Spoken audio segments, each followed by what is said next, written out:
చాలామంది పాలిటిక్స్ అనగానే మీరు అందరూ కొత్త వాళ్ళని తీసుకోవాలి, అవి తీసుకోవాలంటే సమాజం అన్నీ కలిసి ఉంటాయి.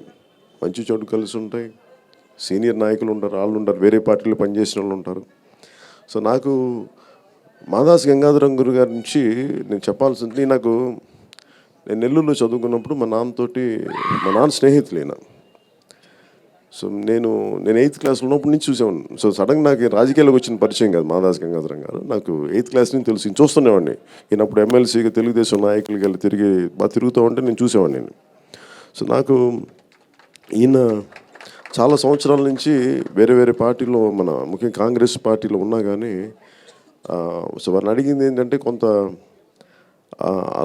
అనుభవజ్ఞులు కావాలి. ఒక్కోసారి కొన్ని పరిస్థితులు నాకు అర్థం కావు, అందుకని ఆ అనుభవం కొంత తోడ్పడుతుందని చెప్పి వారిని పార్టీలోకి ఆహ్వానించాను. అలాగే వారిని రోజున, ఎందుకంటే ఆయనకి మైక్ ఇస్తే మనకి రోజు సాయంత్రం గడిచిపోద్ది కాబట్టి కొంచెం జాగ్రత్తగా, క్లుప్తంగా,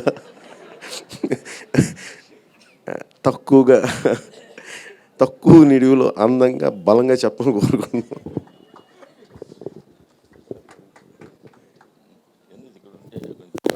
అంటే అలా కాదు, నేను ఆడపడుచులు పక్కన ఉంటాను కానీ నేను మీ పక్కన మీరు అటు వెళ్ళండి.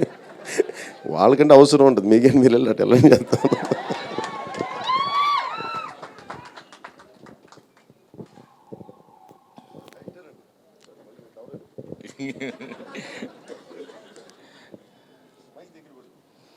రాజకీయాల్లో భయం లేదు, కారణి తిన్బడి దగ్గరకు ఉంటే మాత్రం భయం ఉంటుంది. కొందరు మహానుభావులు పుడతారు, ఎందుకు పుట్టారో చరిత్ర చెప్తుంది. రాజకీయాల్లో 30 సంవత్సరాలు ఉన్నాను, ఆ కుటుంబంతో కూడా సన్నిహితం ఉంది. అవన్నీ మర్చిపోయినా నేను. ఇప్పుడు రాజకీయాలు మర్చిపోయినా జనసేన విద్యార్థి కింద మీ నాయకత్వంలో పనిచేయడానికి వచ్చా ఇక్కడికి.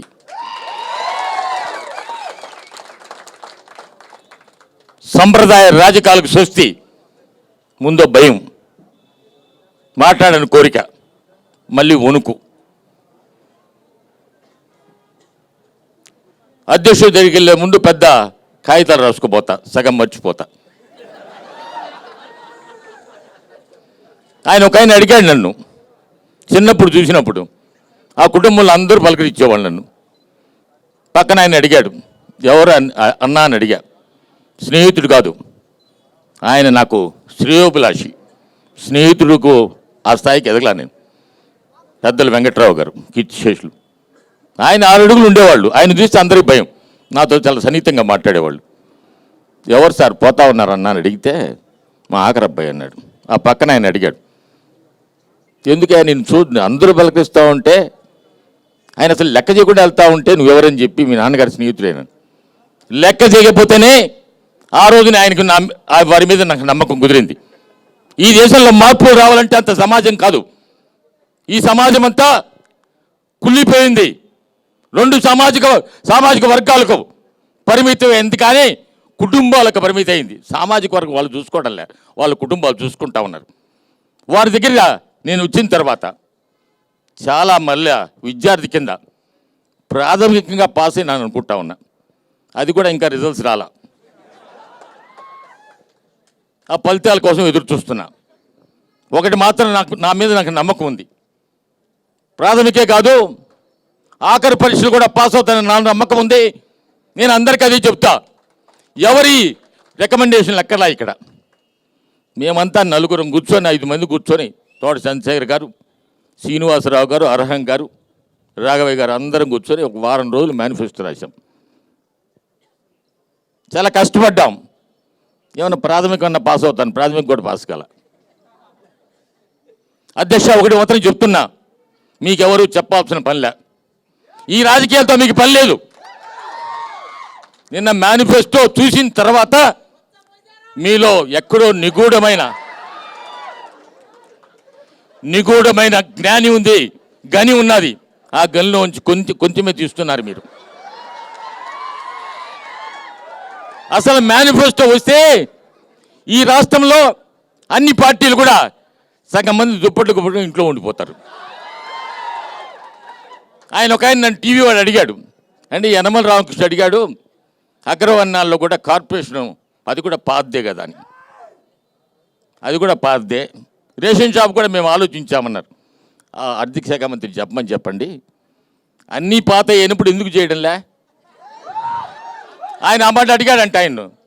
మా ముఖ్యమంత్రి ఒప్పుకోడు అన్నాడంట. ఈ రాష్ట్రం కోసం జనం అక్కర్లే, మనం ఆర్థిక శాఖ మంత్రిగా ఉంటేనే చాలు. ఒకటి మాత్రం చెప్తున్నా, అమరావతి కోటలో కాబోయే ముఖ్యమంత్రి అంతటితో ఆగడంలే, మీరు అంతటితో ఆగుతున్నారు. 2024లో ఈ భారతదేశానికి దిశ దేశానికి ఎర్రకోటలో ఉన్నాయి. ఆ రోజు జెండా ఎగరేసిన రోజు మన అందరికి, నేను చూస్తాను లేను కానీ నా మనవడు చూస్తాడు, చెప్పాడు లండన్లో ఉండి, నేను మాత్రం చూస్తాను అన్నాడు. ఒకటి మాత్రం ఉంది, ఈ సమాజంలో మార్పులు రావాలి. నేను మిమ్మల్ని కోరేది ఒకటి, ఆయనతో పాటు నడిచేదానికి కొంచెం ఇబ్బంది ఉంటుంది మొదట్లో. ఒకసారి అలవాటు అయిపోయిన తర్వాత, విశాఖపట్నంలో నేను చూసా, మేమంతా కూర్చొని ఎవరెవరో పార్టీలోకి వస్తూ ఉంటే అడిగాం. వాళ్ళందరూ కూడా వచ్చి అధ్యక్షుడిని కలిశారు. ప్రతి పెద్ద మనిషి కూడా నా దగ్గర డబ్బు లేదు, నువ్వు లేదు, ఇంకోటని అందరు కాళ్ళకి దండం పెట్టిపోతూ ఉంటే పలాస మున్సిపల్ చైర్మన్ పూర్ణచంద్రరావు గారు అన్నారు, సార్ ఆయన చెప్పిన మాటలకు ఏం అక్కర్లేదు సార్, బతికినంతకాలం ఆయనతో పాటు ఉంటానన్నాడు. నేను మా చంద్రశేఖర్ గారికి మిగతా వాళ్ళందరికీ చెప్పా, మనతో ఎవరన్నా వస్తాము పార్టీలో కంటే మనం చేసేదానికంటే ఆ బయోడేటా చూసి అధ్యక్షుడి పంపిస్తే కరెక్ట్గా తెలుస్తుందని చెప్పి. నేను మిమ్మల్ని రోకుడే, ఇప్పటికే వణుకు, ఇంకా తగ్గకపోతే కింద పడుతుంది. మొన్న ఆయన లిఫ్ట్ మీద ఎక్కుతా ఉంటే నేను మెట్ల మీద పరిగెత్తుకుంటా పోయినా, ఏంది నీ వయసు అన్నాడు. ఆయనలో మానవత్వం ఉంది, ఆయన మామూలు మనిషి కాదు. ఈ రాష్ట్రానికి, ఈ దేశానికి దిశ నిర్దేశం చేయడానికి కీర్తిశేషులు వెంకట్రావు గారు, శ్రీమతి అంజనీదేవి గారు ఇచ్చిన కన్న బిడ్డ మనకు ఆయన. ఆ బిడ్డను మనమందరం కాపాడుకోవాలి. ఒకటి మాత్రం నేను మంత్రం చెప్తా ఉన్నా, ఆయనతో ఒకసారి ఇప్పుడు ఆమె దొడ్డి కొమరయ్య వారసురాలంటే ఎంత అదృష్టవంతురాలమ్మా నువ్వు. అదృష్టం కూడా ఉండాలమ్మా మొక్కాన్ని ఎన్ని పట్టా. నేను కొన్ని రోజులు ఎప్పుడో శాసనమండలి సభ్యుడు, 10 సంవత్సరాలు కష్టపడిన అదృష్టం కూడా కలదు. ఈరోజు అదృష్టం అక్కర్లే నాకు. ఆయన చూసేదానికి కవాతుకు పోయించిన తర్వాత అందరూ ఫోటోలు తీసుకుంటా ఉంటే భుజం మీద చేసేటప్పటికి అనుకున్నాయి, చాలయ్యా ఇంక ఈ ఉద్యోగం చాలు, ఈ ఉద్యోగంతోనే తృప్తి పడిపోతాను, నాకేం అక్కర్లేదు, చూసేసాను, వయసు అయిపోతా ఉంది, విశ్రాంతి తీసుకోవాలనుకున్నా. అయినా ఈ శేష జీవితంలో ఆయనకి ఏదైనా ఉపయోగపడితే నా జీవితం, నేను హనుమంతుడి భక్తుడిని, నా జీవితం సార్థకమవుతుంది.